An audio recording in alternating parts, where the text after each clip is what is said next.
Welcome to the Canyon Chasers podcast, the Breaking Zone.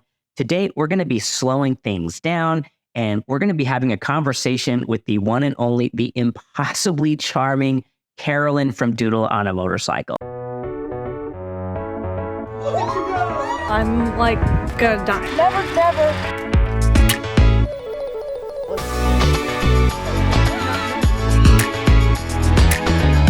I was the slowest one.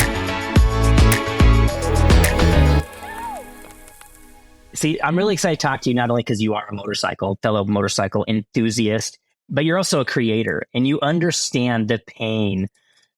You put your heart and soul into something and you spend like weeks editing it. And you're like, this is, my child. I will put it out for the world to see and we'll get like 1,000 views.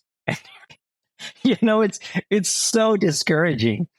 Yeah, like right now, my cross country series, it's a ton of content that I've never done before. So I really had no idea how it was going to perform. And like a road trip video, I've done so many of those. I just have so much data to analyze. I already know how to make it perform. But all this new stuff, I'm in the cross country series, I'm like, this is new. I have no idea how it's going to go. And they've all been like, okay, but I believe in them. Maybe YouTube will find an audience for them. They sure are in my feed constantly. All of your road trip ones are constantly showing up into my feed. Cool. That means you're watching my videos then. The algorithm's like, hey, remember this person? Thank you. So since we're at the beginning of our conversation, I really want to know. I want to know the origin story. I want to know what drew you to motorcycles? Where did that come from? It was totally random. Like when I first got the idea to learn to start riding, I did not think it would be a permanent thing. I kind of looked at it like skydiving. Like you do it once and it's just like a checklist and then you move on with your life. So that was my summer, newly single. I thought I need to stay single and focus on myself, figure out what I want.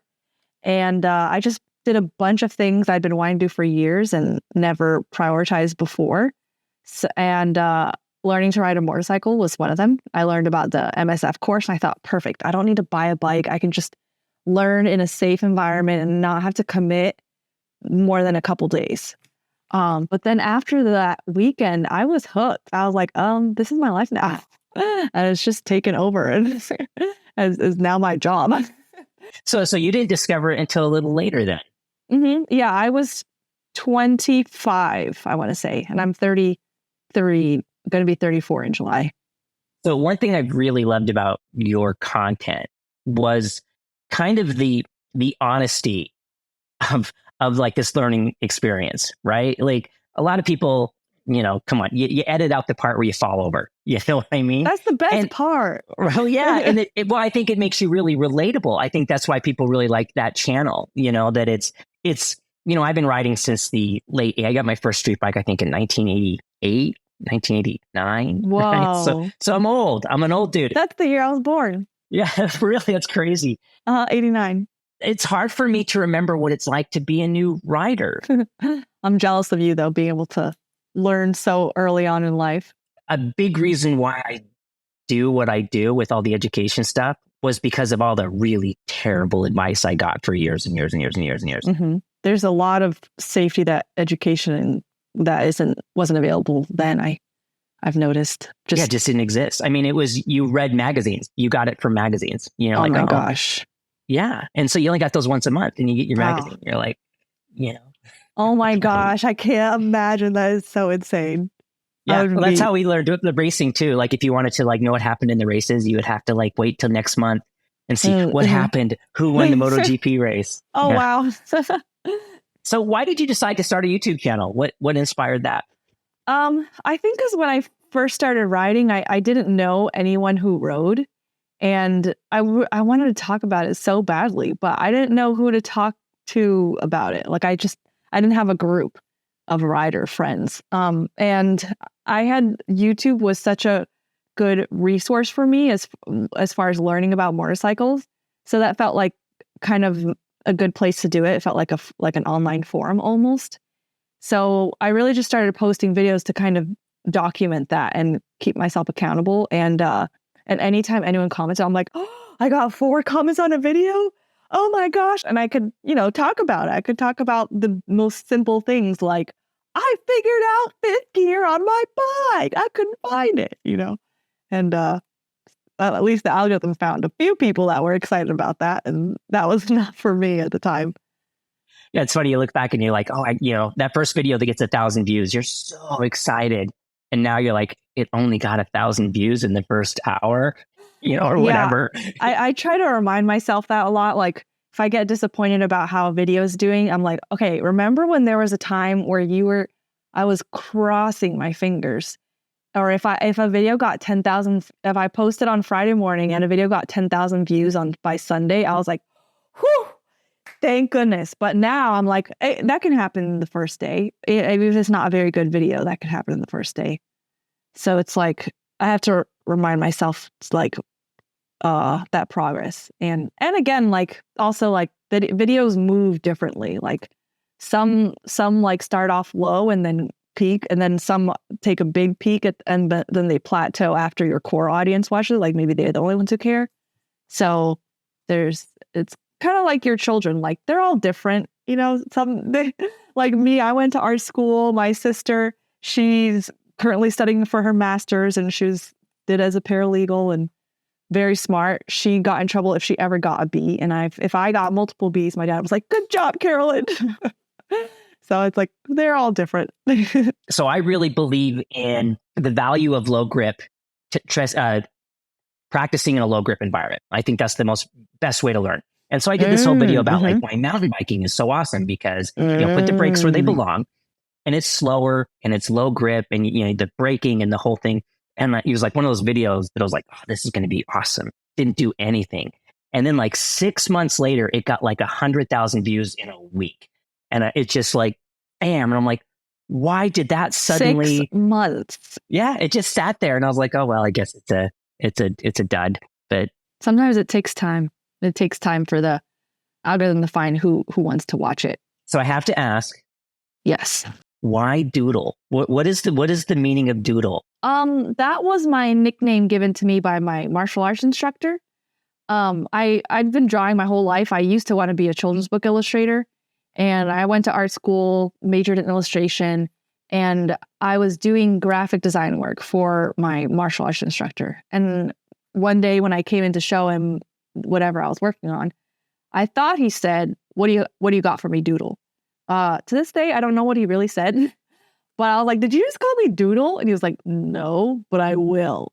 And after that, nobody called me Carol anymore. My entire school called me Doodle.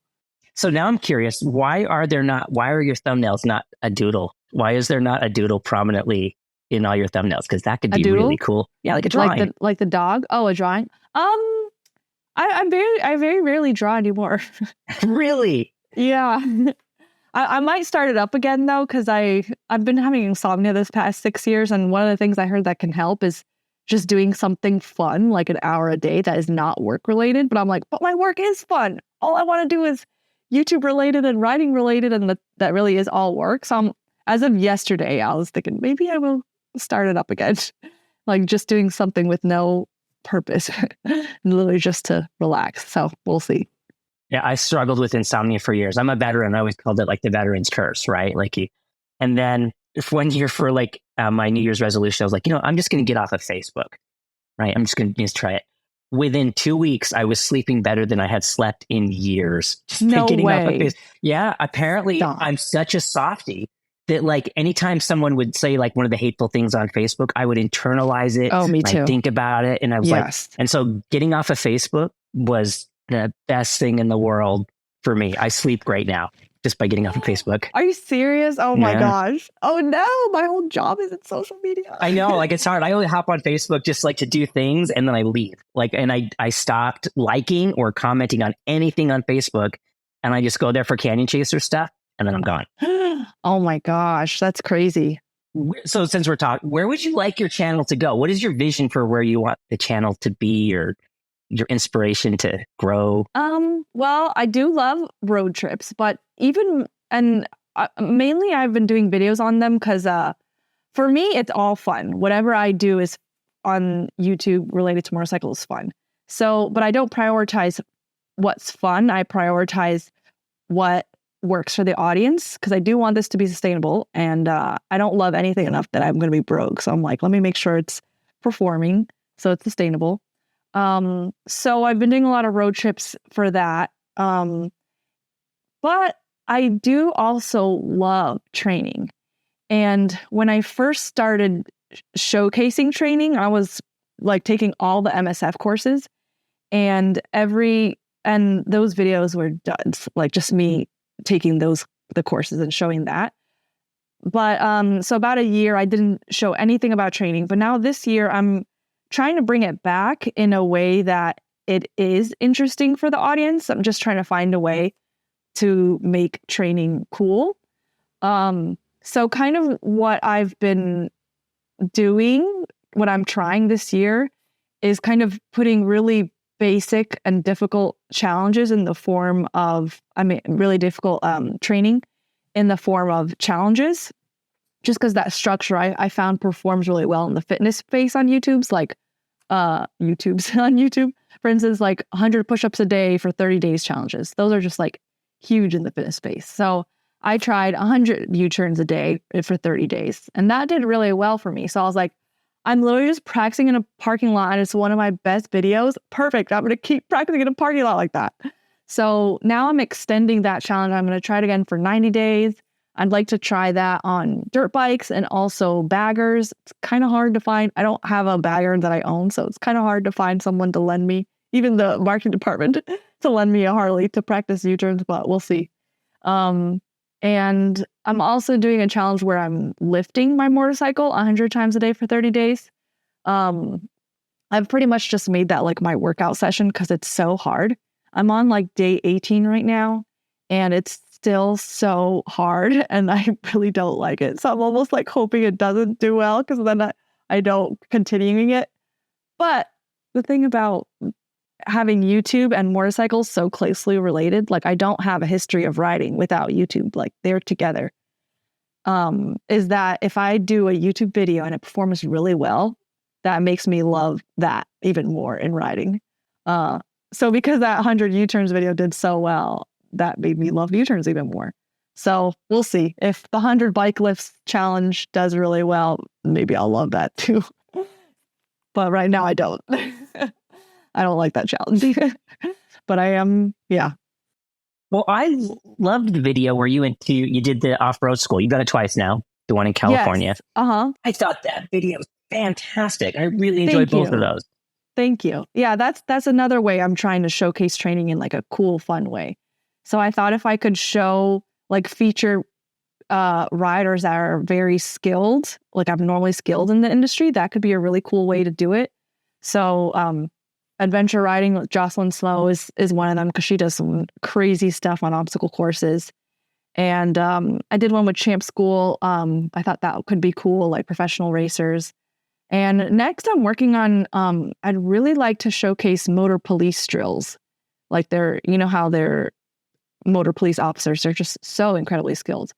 I've emailed a lot of departments. I've talked to a lot of police officers, and a lot of them seem really interested in the idea of me making a video featuring them. But once it gets to this decision maker, I don't hear back. So cross your fingers for me. I'm still working on that. But I also loved your Champ School video, because I'm a Champ certified coach.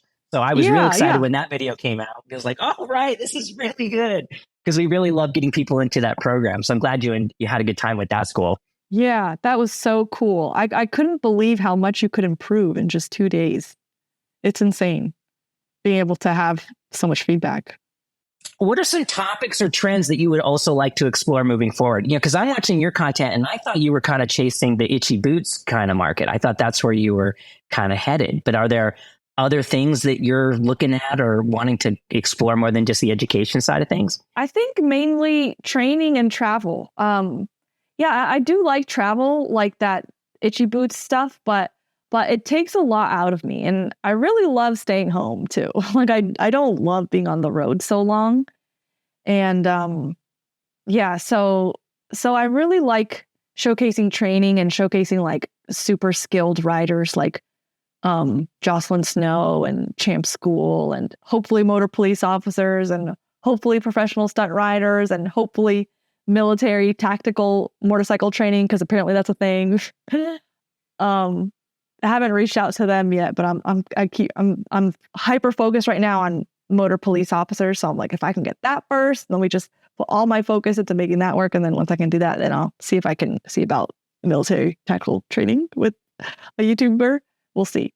Yeah, I think those are my two main focuses right now. I do like showcasing strange and unique locations too, which I've been doing with my cross country series. Like I spent the night in a missile bunker, rode to Area 51. What else did I do? Went to an abandoned ghost town. But again, I want to keep my channel sustainable. So if those, they're doing okay right now, but if those like never grow, then they may not be worth the time I'm putting into it. And I may instead just like visit that on my own and not put all the time and resources into making a video out of it. So yes, if I can also showcase like unique places, so it's not just about motorcycling, it's also about the adventure, that would be great.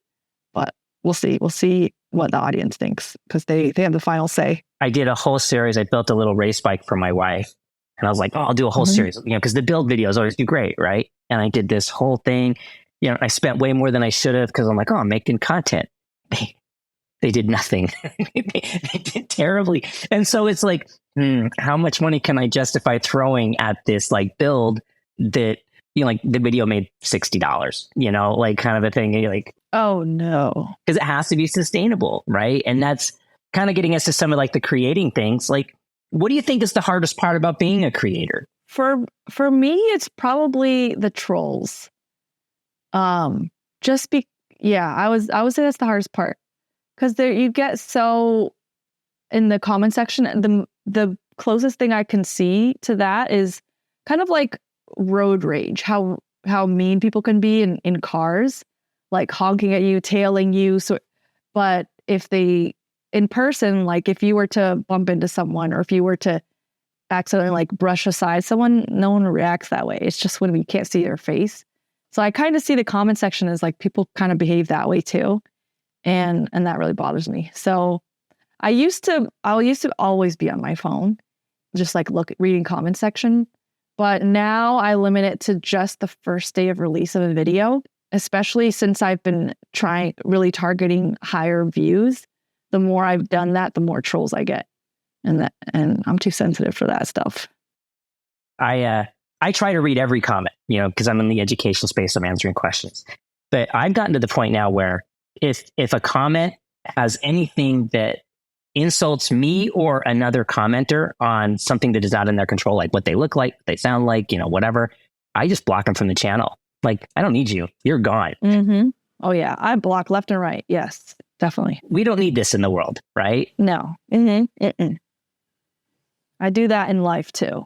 I have no problem blocking unhealthy, toxic people out of my life. Yeah, it's because it's great. Because that was the whole question I had for you. Because some of the insults are just, here I am giving this stuff away for free, right? And like one of the insults, I kind of laughed, but it's like the insult was, your eyes are so close together, how can you have any depth perception?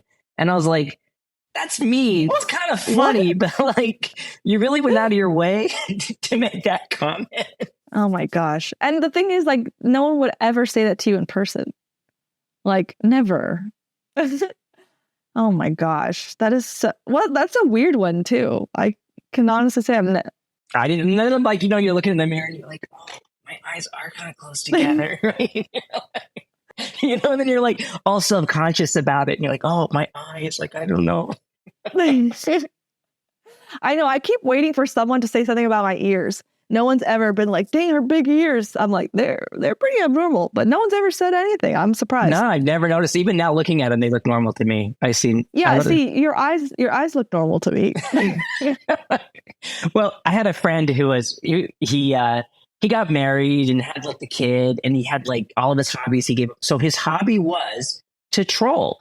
And he didn't actually think any of the things that he said were true, but he would just look for weaknesses in people online and just hit them with that. What the hell? He just wanted the reaction. That's all he cared about. He didn't care about what he was saying or anything. That was what he did for fun.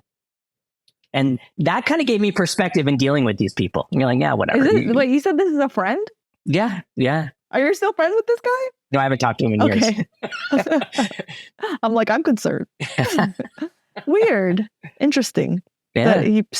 I always wondered about that because I'm like, I don't know if I know trolls in real life because, they don't speak that way in person. So you never know. They're hidden. Yeah, because if they talk like that in real life, they get hit in the face, right? Like someone would smack them. And it's like, but they act like that in their car, That's how we have to watch out for them. If they have road rage, they might be a troll. Like all the Reddit videos, like the road rage people, like the motorcycle getting like mad at the guy and like, just leave, just get out of that situation. You are so vulnerable. Seriously. Just leave. Do not bring a bike to a car fight. What are you doing? No. Yeah, there was one yesterday, like a Jeep like stopped in the lane and the guy stops and starts hitting the tailgate of the Jeep. And you're like, all he has to do is put it in reverse, man. Like, Oh, no. Yeah, I'm so like probably even to the point of submissive on the point of my bike, just because it's not worth it at all. Like the potential for damage is just so much worse if you're like a little bump from a car on your bike, like that's a lot worse than if someone bumps your car. Yeah. It's totally true. It's part of why I like the dark visor too, because I'm even more like anonymous, right? Like I'm just another asshole on a motorcycle, just minding my own business. I also worry that like I don't want people to have a bad rep of motorcyclists, and they see so few of us, So I may feel like flipping them off or doing something, but I don't want them to think of riders that way. So sometimes I want to show disappointment, so I'll just shake my head. I'll just be like, I'm like, they can see that, but that's like the most. I usually go the other way and thank them. Like if they pull out and they see me in stock, I'll like, thanks for seeing me. I appreciate you not running me over, Well, that's nice. Positive reinforcement. Positive reinforcement. I'm going that route. Yes. I like to do some of that too. When I remember.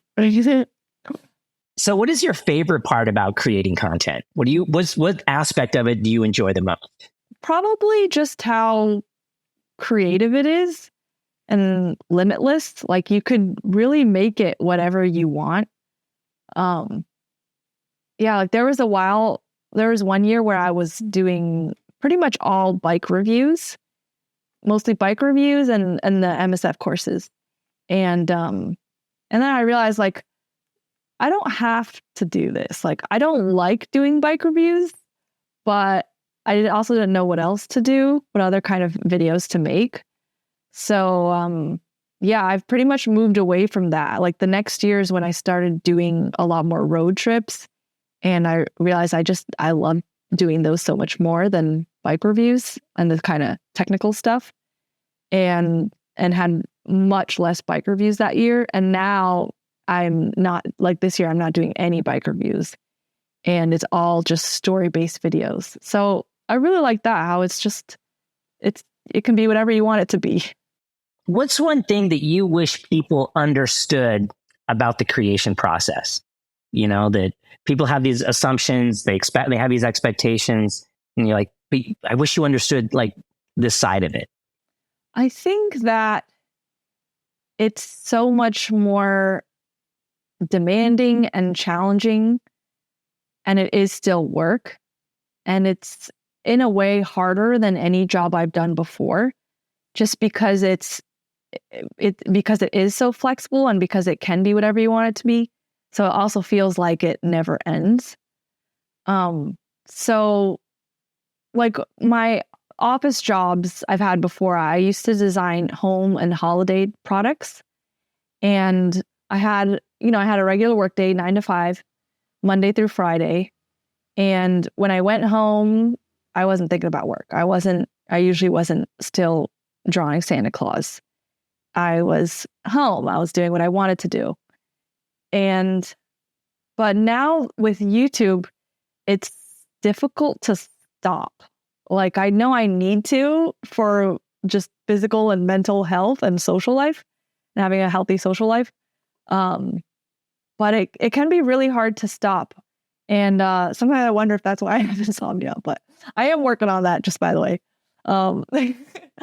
So I think that it can be difficult to stop. It can be very challenging, and it is still work. Like, I remember I had posted something when I was on my cross-country trip that was 6 weeks long. I meant for it to be 3 to 4 weeks long.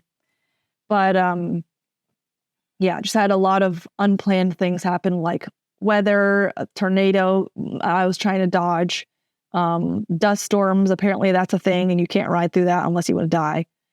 And yeah, so just a lot of things that made me backtrack, go back on my route, and all this other stuff. But I was, I was gone. So I'm like, I have to get these videos out. Like, I can't just be gone and not, like, this is my job. Like, if I don't make these videos, that's a wasted 6 weeks and a very exhausting 6 weeks. And I was pretty much working every day, like as soon as I got up to right before I went to sleep, and 7 days a week. And I didn't realize it until I got home, because it is fun. I didn't realize how tired I was. But I remember getting home and telling my husband, like, all right, my next thing I want to do is record 100 bike lists a day for 30 days. Can you help me put my bike down so I can start it right now while it's all still packed up from the cross country? I could see what it's like with all the bags. And we couldn't figure it out. I think we decided, like, we'd go to Home Depot and get some, like, bags of rocks. Eventually I decided to use tires, like old tires, so I can do all those reps. And after that, I walked into my house, unpacked all my stuff. And as soon as my couch was in my sight, I just felt like this wave of exhaustion come over me. Like, when you stand up too fast and your head's like that's literally what I felt when I saw my couch. I was like, never mind, let's not go to Home Depot today. I don't think I'm going to unpack right now either. How about we just sit on the couch and watch Star Trek? And the rest of the day, for that day and like the next day, 2 days or so, I was so exhausted. And I remember, like, this was a troll comment that got me really angry. And I ended up blocking the person, even though it wasn't that bad. But I said something about that, how I was so tired, and it was basically 12+ hour workdays, 7 days a week for 6 weeks. And someone said, haha, it's not really work. And I just got so mad, because I'm like, listen, I am not a lazy person at all. I'm actually a very hard worker and a very diligent person. And I'm exhausted. Like, this is hard work. It's very fun, but it is still work. And yeah. Wait, and now I can't remember what your question was. I went on a ramble. The one thing you wish people understood. Yeah, the thing you wish people understood. Yeah. Yeah. Yeah. Like, we're not just over here screwing around, living our best lives, yes, but we're not just here screwing around, having fun. Like, we are putting our heart and soul into this. Like, it is a lot. And yeah, I got really upset at a family member that was mad at me for not coming home earlier. I was like, I'm literally trying to dodge tornadoes and dust storms, and I'm doing my job. You think I'm just screwing around? So I think that's the main thing. It's like, this is our job. And it's a very addicting one too. And time consuming, right? Like, it's yes. Mm-hmm. Like one of the videos I did, I wanted to do, there's a little bit where I talk about, like, when you close your eyes, what do you imagine, right? And the advice was, like, how to choose a motorcycle. And I was like, so you remember, like, the 80s sitcoms, they always did the right thing, it got wavy. Mm-mm. What? Oh, yeah. Right before it goes to, like, what they're thinking or a dream or something. Yes. Yeah, exactly. And I was like, I'll just do that. How hard could it be? It was 2 hours. It was 2 hours for me to figure out how to do the stupid wavy thing and then make the next couple of shots look kind of dreamy. And it's like 2 hours. And like, was it worth it? But it's also like how much time it takes. Like, I can't even imagine how many terabytes and hours of footage you have after 6 weeks on the road. Hey, where do you store that? How do you organize it? The time it takes, I swear, I spend most of my life looking for that one shot I got that one time, because, like, I think it was in 2021. I think it was in August, and you're like, right? Yeah. And even the things that take a long time sometimes it's worth it. Like I don't know if you'll do that, spend 2 hours on that transition again, but I don't know how you felt. I probably would have felt like, it's worth it though. Yeah, I did one where I did like these cartoony things. It was about how your hand is built. I talked to some doctors, like, why do we use these 2 fingers most of the time on the brake? And it's like, your hand's built that way. And so I made these kind of cute little graphics. I don't remember for the life of me how I did it. And I look back at that video and I'm like, that's a cute little thing. I should do that again. I don't remember how I did it. I remember it took me all day. It was like all day Saturday to do like the, anatomy with Dave, Yeah. Wouldn't it be perfect if we just had like someone, like if we could just like copy and paste ourselves and then delegate that to Dave 1, Dave 2, you do this, Dave 3, you do this, and original Dave will work on concept aviation. I'll just go for a ride. I'll just go for a ride. That's there was that movie with Multiplicity, I think, with Batman, the original Batman. Oh my gosh, Michael Keaton. Michael Keaton clones himself, so he can just go hang out with his wife and then like all the clones. Oh. They do all. It's a funny movie. It's an old movie. I'm dating myself, but I'm also going to get sidetracked here for a second because you mentioned watching Star Trek, and what is it with motorcyclists and our love of science fiction? Like all of us love sci-fi. Why is that? I don't know, because we're cool. We're not basic girls. We like cool stuff, and Star Trek is cool. What? We're not watching The Bachelor. That's right. I just insulted a lot of people now, didn't I? That's okay. If you're watching The Bachelor, you have bad taste. You should be watching Brave New Worlds, Seriously. which just came out this week, which is great. Are you watching that one? Brave New Worlds? Yeah, Captain Pike. Oh, Strange New Worlds. That was strange. Yeah, Strange New Worlds. We watched like the first season and I couldn't get into it. So right now we're watching Star Wars. Maybe I'll revisit it again. But right now we're going through all the Star Wars in chronological order. And but yeah, I didn't love Strange New Worlds. Oh my, I think he's my favorite captain. I think Captain Pike is my favorite captain. He's a great captain. I agree with that. He is a great captain, and he has such amazing hair. Like never moves. Yeah, they call it Pike's Peak. Fun. You know what? Which one I couldn't stand was what's the one? I think Star Trek Discovery, the one with the crying Vulcan. Jeez, it started out so good, right? Yes. Like, and then all it is about crying all the time. there was so much, and then like, hey, the universe is So about much to crying. explode. Let me have this emotional moment with my mother that takes 15 minutes of screen time. Oh my gosh. Can we delay this for a second? I know. I'm like, listen, I came here for sci-fi and action, not drama and talking about your feelings. Yeah, I want spaceships and explosions. Like, this is what I'm here for. Seriously, I wanted to discover strange new worlds.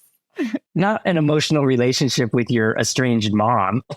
No, that's not why we watch Star Trek. Exactly.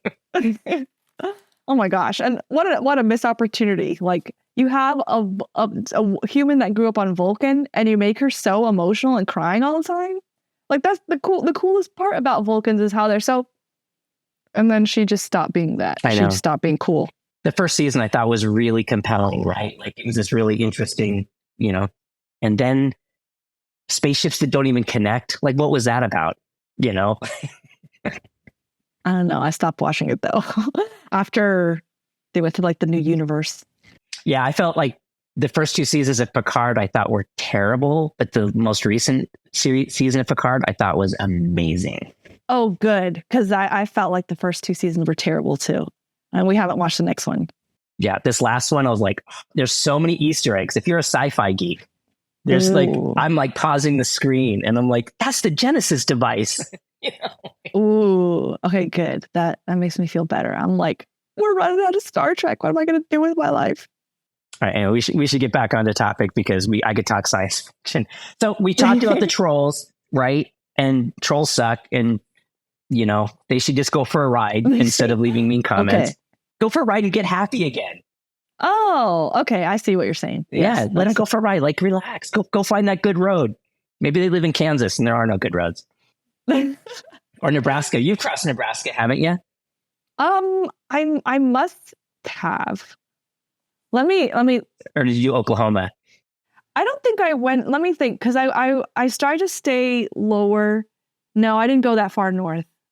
I stayed. I actually went down through. Actually, I could show you my screen if I want, and I have my map up. Yeah, show my it. route. Yeah, let's see. Okay. So I was actually just. I'm organizing the footage for a video. Oh, you were really far south. Yeah. So because I wanted to go to the world's largest Buc-ee's, so I went here. That's where that is. I don't even know what Buc-ee's is. Wait, what? I've never even heard of Buc-ee's. What is it? Are you serious? Yeah. They're like these insanely huge, ridiculously huge gas stations. And they have so many pumps. They have amazing food, amazing bathrooms. There's like an attendant there all the time. And there's so many of them. And they have like ridiculous apparel. Like I could show you this hat that I got while I was there. And all with their logo. I'm just organizing this footage because I was going to pass this video along to an editor. So that's why I had all this up already, ready to go. Oh, you hire an editor, huh? Just recently, I have 3 that I'm rotating through. So I've had them start editing my cross country series, and yeah, and it's been a big help, because normally, at least the way I edit my videos, like I could easily spend full-time hours editing. And when I was doing that before, I always had to take like a lot of breaks, and some including like a 2 or 3 month break off of YouTube every year. Just part of it because I think I was just so exhausted, like creatively. I'm like, all my videos suck. I don't know what to do. I need a backtracker. So this has been helping me like be able to record other videos, like my 100 bike lifts a day, and then also 100 U-turns a day. And also now 100 U-turns on dirt, and also commuting.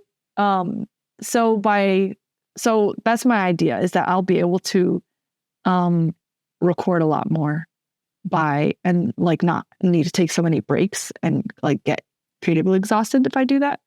But yeah, so it's a new thing I'm trying. It's pretty recent this year. But yeah, so anyway, so this was where Buc-ee's was. And then I didn't take a direct route home, because right around here was where a tornado was. So I was trying to avoid that. So I stayed extra south to avoid that, and then got home right over there. Oh no, can you blur? I have my... Yes, I will definitely. As soon as you brought that up, I was like, I'll for sure blur that out. Thank you. I had my address. Well, that's even worse. No, I had a dude once that, this is another reason why I got off of Facebook. He found me on Facebook, and he messaged me, and he goes, "Hey, are you still at this address? I want to talk to you about the last video that you did." And I was like, noping my way out of that as fast as I could. I was like, no, we've moved. We don't live there because I have a super, super unique last name. And so I try not to ever put my last name on anything. Same. And the dude like went to county records, got my address. Yeah. So I'm always I never put anybody's last name on anything. I'm super sensitive. Oh my gosh. I can see that side of things. That is so weird. Was he angry? Was he like... It was a message. I couldn't tell. It was like an email, but he had my freaking address. And I'm like... He wants to come to your house to talk about a video? That's weird. It is totally weird. That is very strange. But apparently, like, it happens. I don't know. Like, I'm a mountain bike guy. Seth's Bike Hacks, or he's Burn Peak now. Big, giant mountain bike channel. He basically had to move. People... he was building like a little thing in his backyard, and people were using Google imagery to find where he lived. And he said they were just like showing up at his door. Oh my gosh. That is messed up. That is not okay. Being in the public eye. That is not okay. And I still haven't gotten used to doing selfies with people. That one really weirds me out. Like, I'm always like, I don't know what to do with my hands. Finger good. He's like, yeah. You know what I keep doing? I keep doing this. That's good. I like that. Well, then I realized I'm doing it in like every selfie I take with someone. So I'm like I was just on just visiting the Great American Convoy, you know, that Adam Sandoval's doing riding around the US. Uh-huh. And then people were tagging me all these pictures. I'm like, I'm making that same face in every single picture.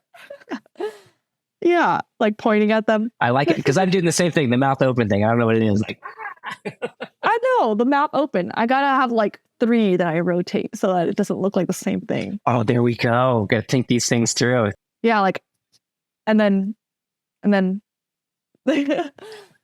It's like, so you like we're getting totally off topic, but like you can look at your analytics. I mean, they say put your face in the thumbnails, and then you can sort. Like, do videos do better when they have your face in your thumbnails? Yeah, mine do not. If my face is in the thumbnail, it's almost like, what does that say about me? Like, nobody knows. It's that guy. I'm not watching. The same thing happened to Justin from Bike and Bird. He told me the same thing. I kind of wonder though, it's because both of you make very like informative stuff.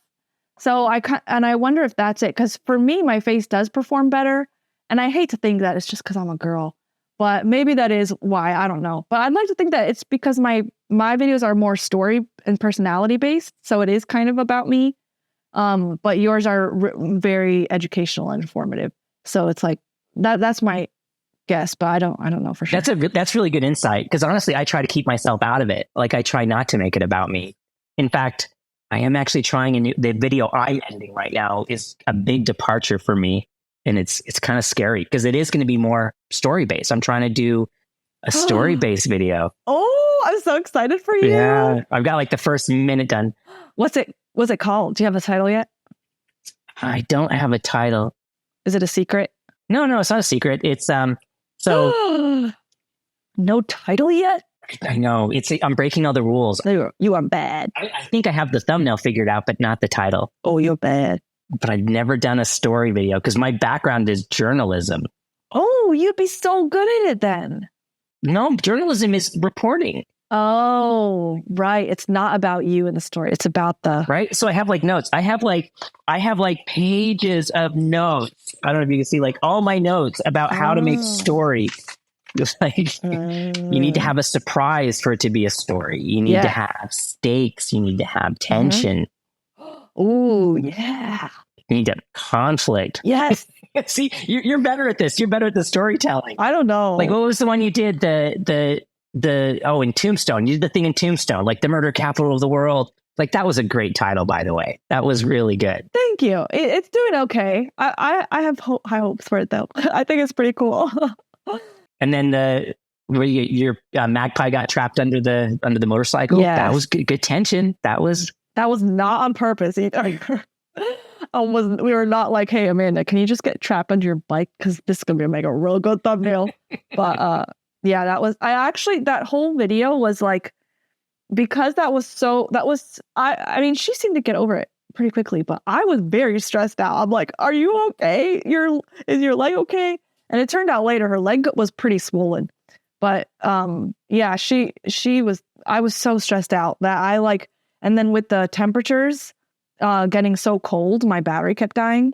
So I don't know if you saw that video, I interject a lot of clips from Sarah Gordo's channel, Ghost Town Living, because I had so little footage because I kept forgetting to like pay attention to the camera, and also the battery kept dying. So it was like, editing it was a disaster. Like I did pass that one along, and it was so difficult. I was like, this is terrible, but it's not your fault. I don't know what to tell you. So let me just like feel my way through it, and I'll edit it myself.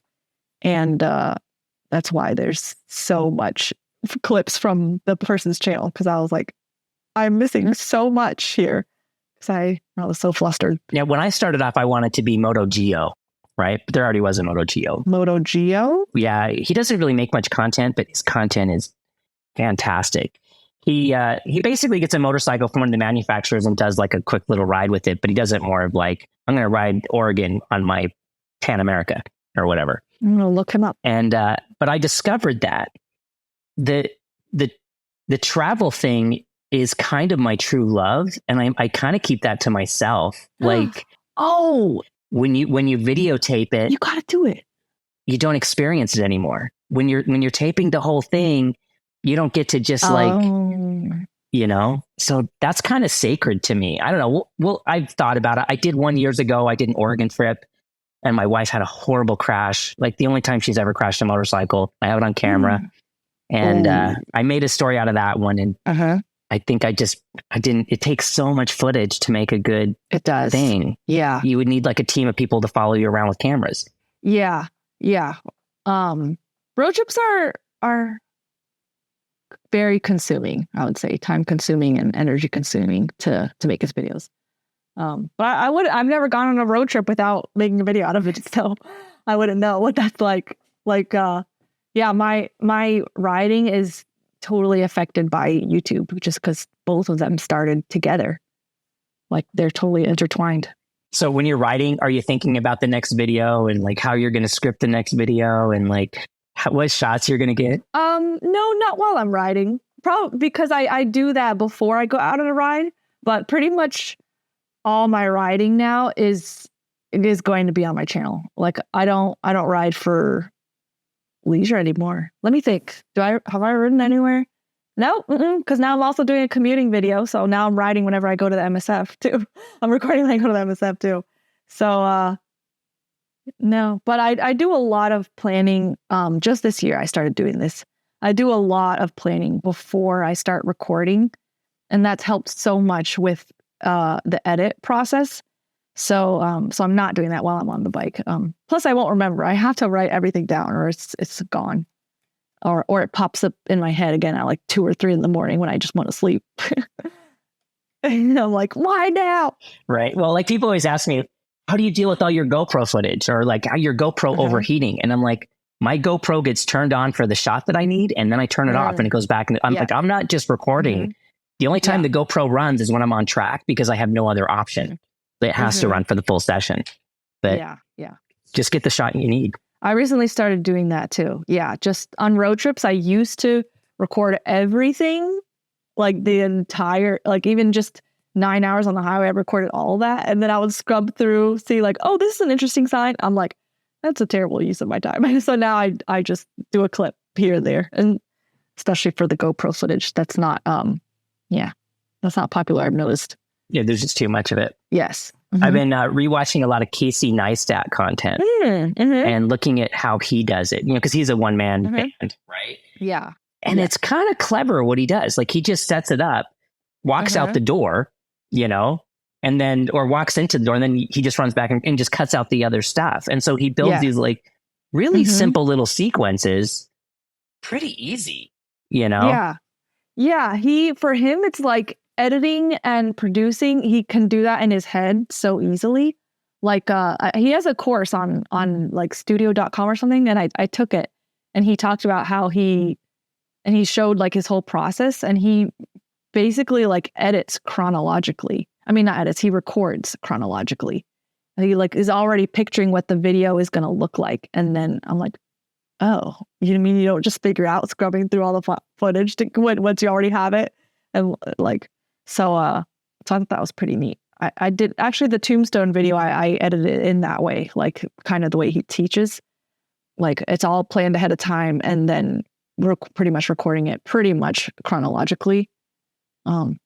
It's really neat how much he can do in his own head before he hits the record button.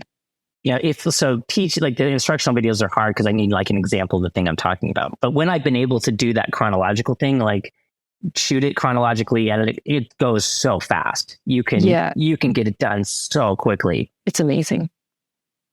I want to do more of that. I know that's why like I've been reluctant to pass off the editing thing because to me that's a big part of the creative process. You can change the whole story in the edit, or change the pace or change the timing, but it is time consuming. It is like some of the my road trip style videos, like the cross country kickoff video, and pretty much all my road trip videos.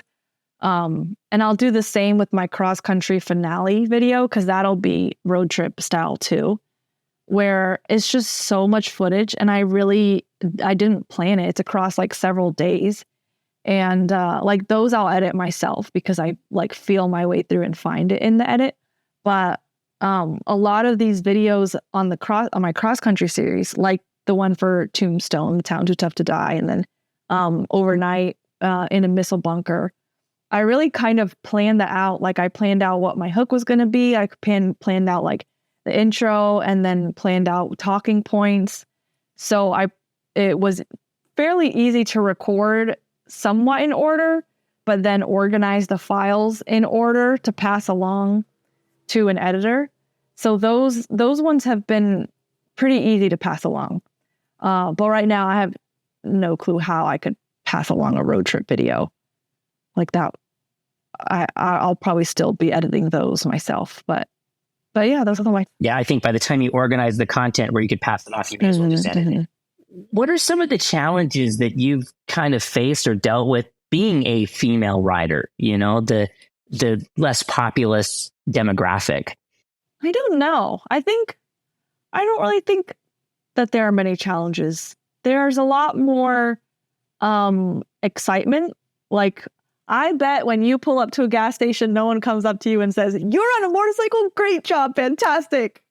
But I get that a lot. So that's not really a challenge. That's like more like a funny thing that happens a lot. I'm like, this is happening because I'm a girl.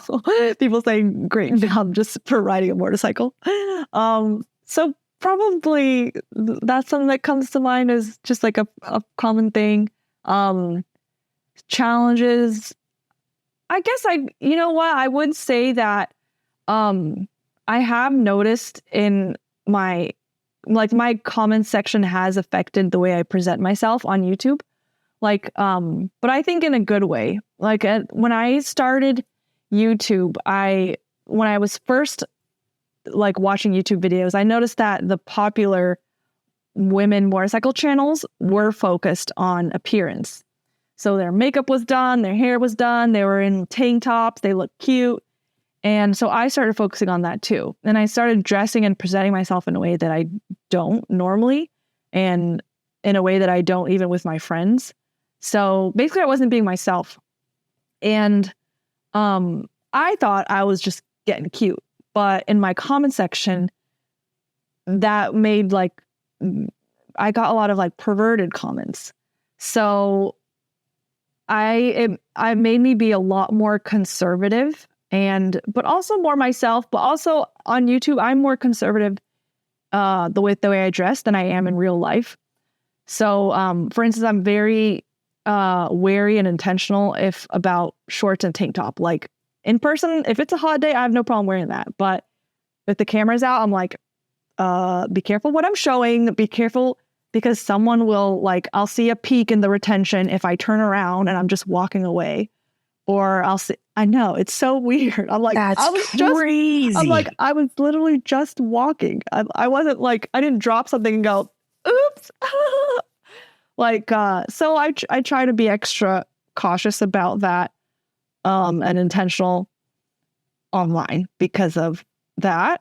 So maybe that's a challenge. I don't know if it's a challenge, but it is something that I do that I think is specific to being a female rider, at least online. In person, I don't know, but online, that is something that I think about and I'm conscious about.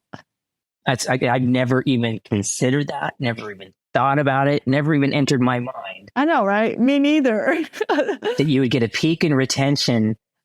That's insane. I know. Me neither. I had no idea. That's the internet, I guess. Next question. Do you have any superstitions or rituals before you ride? Yeah, I guess if I remember, right before I take off, especially on a long trip, I'll say, "Thank you, God, for keeping me safe." But that's it. Just that one. Or any a piece of motorcycle equipment, not the obvious stuff that you won't ride without? No, not besides gear.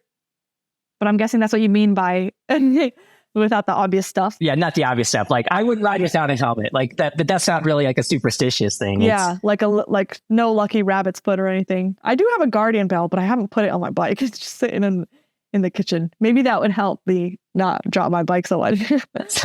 My best man gave me a guardian bell 25 years ago on my wedding, and I moved it from motorcycle to motorcycle to motorcycle that entire time. So that guardian bell It's on my multi-strata right now. It's been there for like the dongle wore out. And so I made like a little wire, put like a little nut on it so it would still dingle dangle. Oh, cool. Yes.